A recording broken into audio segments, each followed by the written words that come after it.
जय श्री कृष्णा। आज मैं आपको एक सेठ जी के विषय में अद्भुत कथा सुनाऊंगी। एक बार की बात है, बरसाना में एक बहुत धनवान सेठ जी रहते थे। उनके दो बेटे थे जिनकी शादियां हो चुकी थी और उनकी पत्नी का निधन हो गया था।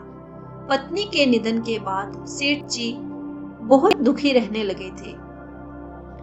एक दिन सेठ जी अपनी दुकान पर बैठे हुए थे कि उनके एक पुराने मित्र का वहां पर आना हुआ। वह सेठ जी से बोले, सेठ जी, सब कुशल मंगल तो है? आप बहुत चिंतित दिखाई पड़ रहे हैं। सेठ जी बोले, हाँ, सब ठीक है। वह बोले, आपके बेटे और बहुएं आपकी अच्छे से सेवा तो करते हैं? आप बहुत दुखी लग रहे हैं। सेठ जी बोले, मेरे बेटे और बहुएं सब बहुत अच्छे हैं, किंतु मुझे एक ही बात का मलाल है कि मेरे कोई बेटी नहीं है। तो वह बोले कि बेटी नहीं है तो इस बात से आप दुखी हैं? तो सेठ जी बोले, हाँ, मैं इसी बात से दुखी हूँ कि मेरे अगर कोई बेटी होती तो मेरे पास बैठती, मैं उससे लाड लडाता, उससे बातें करता और वह मेरी बातें बैठकर सुनती। क्योंकि मेरे दोनों बेटे तो काम पर चले जाते हैं और बहुएं भी मेरे पास बैठने से हिचकती हैं, किंतु अगर मेरी बेटी होती तो वह मेरे पास बैठती और मैं उससे खूब सारी बातें करता। तो सेठ जी के मित्र बोले, सेठ जी, अगर आपको बेटी ही चाहिए तो क्यों ना श्री राधा रानी को आप अपनी बेटी मान ले, क्योंकि अगर सांसारिक बेटी होगी तो वह कुछ समय तक आपके साथ रहेगी, फिर विवाह के बाद वह पराये घर चली जाएगी और आप फिर से अकेले हो जाएंगे। लेकिन अगर आप राधा रानी को अपनी बेटी मान लेंगे तो वह सदा के लिए आपकी हो जाएंगी। सेठ जी को अपने मित्र की ये बात भा गई और उन्होंने अगले दिन सुबह उठकर स्नान आदि करके बरसाना मंदिर में जाकर दर्शन किए। श्री राधा रानी की दर्शन करने के बाद उन्होंने श्री राधा जी की एक बहुत बड़ी प्रतिमा ली और उसे लेकर घर आ गए। उन्होंने उस प्रतिमा को अपने कमरे में लगा दिया। अब तो सेठ जी बहुत प्रसन्न रहने लगे। वह सुबह उठते ही उस प्रतिमा के दर्शन करते, फिर श्री राधा रानी जी को भोग लगाते और फिर स्वयं भोजन ग्रहण करते।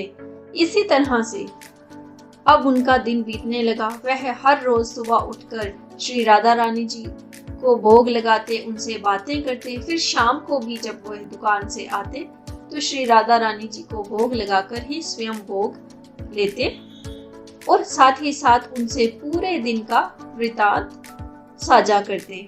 इसी तरह दिन बीतते रहे। सेठ जी अब बहुत प्रसन्न रहने लगे।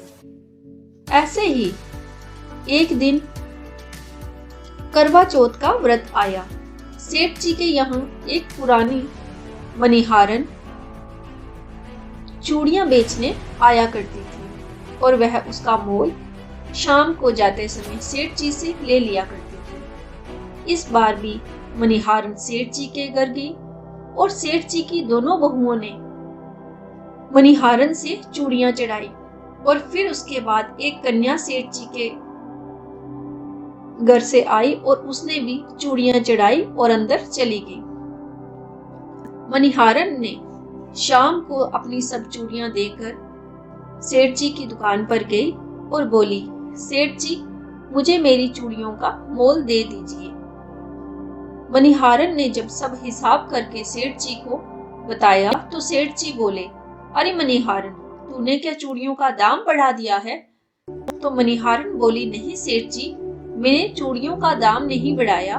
आपके घर में इस बार मैंने आपकी दो बहुओं और एक कोई और कन्या थी जिसको चूड़ियां चढ़ाई हैं। सेठ जी बोले, मेरे घर में तो मेरी दो बहुओं के अलावा और कोई कन्या नहीं है। तो मणिहारन बोली, सेठ जी, मैं आपसे झूठ क्यों बोलूंगी? मैं तो सालों से आपके घर में चूड़ियां देती आई हूँ। किंतु सेठ जी ने कहा, मैं केवल अपनी दो बहुओं की चूड़ियों के पैसे दूंगा, बाकी मेरे घर में और कोई कन्या नहीं है, मैं किसी के चूड़ियों का मोल नहीं चुकाऊंगा। तो मणिहारन बेचारी दोनों बहुओं की चूड़ियों का मोल लेकर चली गई। शाम को सेठ जी घर आए। उन्होंने श्री राधा रानी को भोग लगाया, पूरे दिन का वृतांत सुनाया और फिर सो गए। जैसे ही सेठ जी सोए तो उनको श्री राधा रानी जी स्वप्न में दिखाई पड़ी। श्री राधा रानी उदास होकर सेठ जी से बोली, पिताजी, मैंने तो आपको मन से अपना पिता मान लिया था, किंतु मुझे लगता है आपने ही मुझे बेटी नहीं माना। तो सेठ जी बोले, बेटी, तुम ऐसा क्यों कह रही हो? तुम तो मुझे अति प्रिय हो। तो श्री राधा रानी बोली, अगर ये बात है तो आपने आज उस मणिहारन को मेरी चूड़ियों का मोल देने से मना क्यों किया? सेठ जी इस बात को सुनते ही चौंके और नींद से उठ बैठे, और जैसे ही बैठकर उन्होंने श्री राधा रानी जी की प्रतिमा की ओर देखा तो क्या देखते हैं कि उनके हाथों में वही चूड़ियां लगी हैं जो उनकी बहुओं ने पहनी हैं। ये देखते ही सेठ जी जोर जोर से रोने लगे और उन्होंने अपनी तिजोरी खोलकर जितना उसमें धन पड़ा था और हीरे जवाहरात जो भी पड़े थे वह एक पोटली में भरना आरंभ कर दिए। पोटली में बांधकर वह दरवाजा खोलकर भागने लगे।